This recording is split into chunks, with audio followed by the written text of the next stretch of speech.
महुआ का ground reporting nation TV कर रही है और अभिषेक कुमार हमसे जुड़ गए हैं। वार्ड संख्या 4 से लगातार दो बार वार्ड पार्षद रहे हैं और इस बार उप सभापति के अहम दावेदार हैं और इन दिनों महुआ नगर परिषद में खासे चर्चा में। बहुत बहुत स्वागत है नेशन टीवी पे। Thank you. आप तो अगर देखा जाए तो उप सभापति के अहम दावेदार हैं, रेस में हैं। क्या कुछ वजह है कि उप सभापति के लिए आप चुनाव लड़ने जा रहे हैं?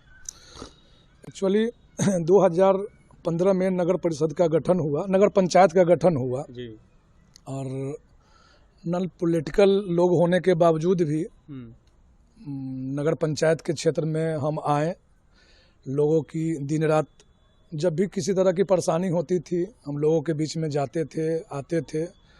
लोगों को कुछ न कुछ हमसे उम्मीद जगा और मैं चुनाव के मैदान में आया और लोगों ने बहुत ही आसानी से उस पद पर हमें बैठाया। पद पे बैठाने के बाद सरकार की जितनी भी महत्वाकांक्षी योजना आया, जैसे इंदिरा आवास हो, शौचालय का हो, वृद्धा पेंशन हो, पारिवारिक लाभ हो, कबीर अंतोष्टि का पैसा हो, सरकार की एक एक योजना को अपने वार्ड के लाभुक के घर तक पहुंचाने का काम किया और लोगों में मेरे प्रति कुछ न कुछ उम्मीद थी। जब लोग जहां जिस वक्त हमें बुलाते थे हम वहां पे खड़े हो जाते थे। युवाओं में मेरे प्रति बहुत ज़्यादा ही लोगों में है सो उत्तेजना देखा गया, जिसके कारण फिर दोबारा हमको चुनाव में लाया।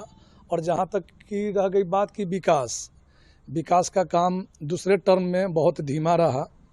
सरकार की कुछ ऐसी गलतियों के कारण महुआ जो सुरक्षित सीट हो गया, जिसके कारण अविश्वास प्रस्ताव नहीं लगना, जिसके कारण नगर परिषद में डिक्टेटरशिप की राजनीति होती रही।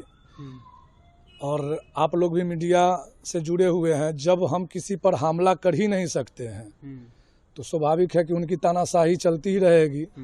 तो जो महुआ का विकास होना चाहिए था, मेरे लिए यह कहना दुर्भाग्यपूर्ण है कि मैं पार्षद के पद पर रहते हुए भी ये कह रहा हूं कि विकास नहीं हुआ, लेकिन सरकार की कहीं ना कहीं गलती है। एकल पद होने के कारण महुआ में जो विकास होना चाहिए था वो विकास बिल्कुल ही नहीं हुआ। इसका मतलब ये हुआ, आपका ये कहना है कि यहाँ पे जो सीट रिजर्व है, जिसके वजह से कोई सही कैंडिडेट नहीं अध्यक्ष बन पाया, जिसकी वजह से महुआ जो है अपेक्षा का शिकार हो गया। बिल्कुल, आप देख सकते हैं जब विपक्ष होगा ही नहीं, जब सरकार गिराने का हमारे पास किसी तरह का सो लीगल ऑथराइजेशन होगा ही नहीं, तो लोग तो मनमानी करेंगे ही। तो अब देखा जाए तो पब्लिक ही वोट करके चुनाव जिताएगी, सभापति, उप सभापति, मेयर, ये उप मेयर के लिए। तो अब तो कहीं ना कहीं से राजनीति नहीं चलेगी ना वार्ड कमिश्नर का। बिल्कुल, आप ये बात एकदम बिल्कुल सही बोले।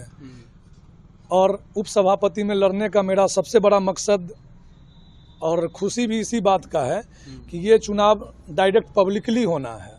और हमें कहीं ना कहीं अपने आप में ये उम्मीद है कि मैं पब्लिक, मतलब अभी तो परिसीमन तय नहीं हुआ है कि 30 वार्ड होगा कि 32 वार्ड होगा। अभिषेक उस लोगों का, उन सेवक का नाम है कि 30 वार्ड में आप चले जाइए जो पंचायत अभी जुड़े हैं, छतवाड़ा, तरौड़ा।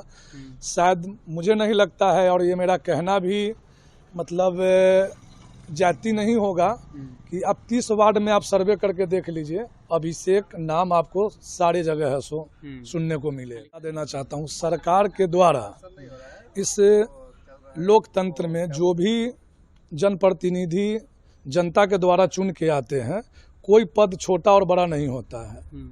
वो तो उन जनप्रतिनिधि के ऊपर डिपेंड करता है कि वो किस तरीके से और कैसे काम करें। महुआ में अगर देखा जाए तो पूरा अभी मौजूदा समय में गंदगी की अंबार है, जगह जगह गंदगी लगे हुए हैं। हर जगह नल जल योजना पे भी यहाँ पे कहा जा रहा है कि काम नहीं हुआ। उसके साथ ही शहर का विस्तार तो हुआ लेकिन शहर का विकास नहीं हुआ। क्या कहेंगे आप? नल जल योजना में कुछ कोताही हुई, बहुत जगह है सो नल जल की योजना की मशीनें फेल कर गई, बहुत जगह वर्क नहीं हुआ। ये आप देखे हैं तो गलत नहीं देखे हैं, लेकिन हमारे वार्ड में 2 नल जल की योजना ऑलरेडी लगी हुई है। गंदगी का सवाल है तो इससे पहले जो एनजीओ काम कर रही थी, इस बार दूसरे एनजीओ आने के कारण कुछ हमारे मतलब जो सफाई कर्मी भाई लोग हैं, उनका कुछ पैसा रुक जाने के कारण है सो थोड़ा सफाई में कोताही हुई है।